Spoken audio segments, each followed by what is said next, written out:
I'm here with Bob Foote, whose practice is national, but whose office is located in Illinois.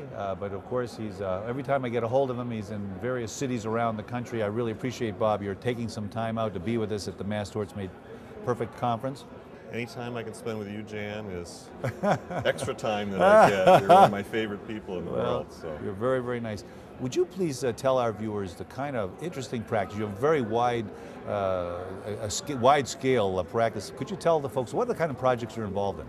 Well, I tried injury cases in Illinois for about 20 years, and I decided that I could sort of see the world in my practice. So we have represented all the doctors in the country in the managed care lawsuit in Miami. I was very active behind the scenes in the Sulzer hip case. The court appointed me as the liaison basically to the lawyers that were trying to gather the cases around the country. We are involved in a number of drug cases, antitrust cases.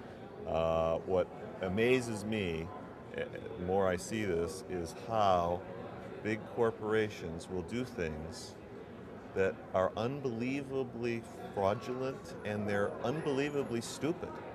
And thank God for the people here and people like you that keep their nose on them, because most of them, it turns out in today's world, sooner or later get caught.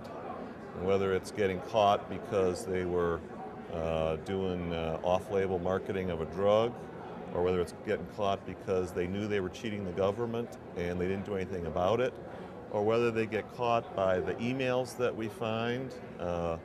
In one of my cases, we found 2,000 emails that said exactly what they told the court they hadn't done. So yeah, I get to go around to a lot of MDLs, a lot of interesting cases, and meet people like you and other great lawyers around the country. You know, that is I think one of the hallmarks of your practice. I've always been impressed, Bob, how you have networked with other lawyers, how very involving, cooperative, open you are with other lawyers and bringing them in order to tackle these major projects. Could you tell us a little bit about your philosophy and how it, translates into your practice? Well, I come from a family of lawyers to start with, and so I, growing up, only heard that lawyers were good. And I didn't really know too much about them until after I got out into the practice. But I really like lawyers. I think lawyers in general are interesting, committed, and compared to what you see in the rest of the industries around the world, whether it's the medical industry, corporations, real estate, they are by far as a group the most ethical people as a group. And so I enjoy their company, and because of that, wherever I go, I hope to make a new friend. And sometimes you have to still fight with your friends. But what's interesting about the plaintiff's practice is when I was just doing injury work, you only meet the defense lawyers. Now in these bigger, conglomerations in big cases, where sometimes you might have 40 firms working on the same case, you spend more time with the people on your side of the fence, and it's a very interesting, diverse group. Well, I'll tell you, from my perspective, of course, as you know, I have been trying for a very long time to get lawyers to see the benefits of coming together in a kind of corporation of claims under a trust vehicle. And I was very gratified and excited that, that you, in looking this over, have also seen the value of it. Could you tell folks out there, from your perspective, how do you think that this could help you, and someone who is used to networking and bringing lawyers together, how could this better help you do that? Well,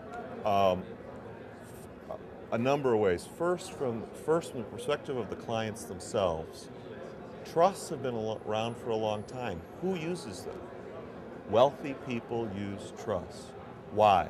Because they are a great vehicle to hold property rights, to make sure that no one's taken advantage of, to make sure there's somebody looking over the shoulder, not just one person, but a number of people, to make sure that whatever's put in the trust is taken care of. And the wealthy have known this for generations and generations.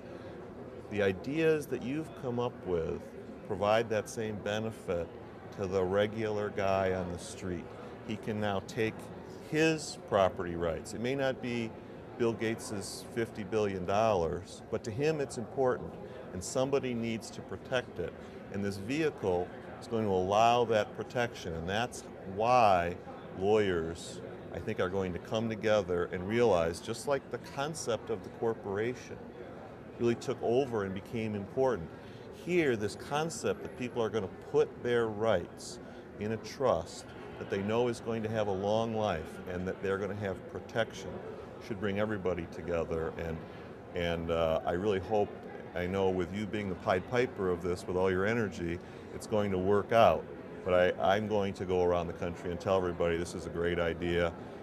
It's also a good idea from the defendant's perspective, because if you're sitting on a board somewhere, do you want to say we paid some lawyers in a class action or in a mass tort $50 million and here's exactly how it broke down? Or would you rather go to your board and say, we funded a trust in the amount of $50 million and that's going to help people that say we hurt them? Bob, it is a great pleasure, an honor. I'm so excited that we're working together on these projects together. I'm looking forward, and I know the Civil Action Center is going to be reporting on your exploits, and they're going to be enjoyable and fun. I get to tag along. You're a great friend. Well, it's always a pleasure to see you, Jim. Thank you.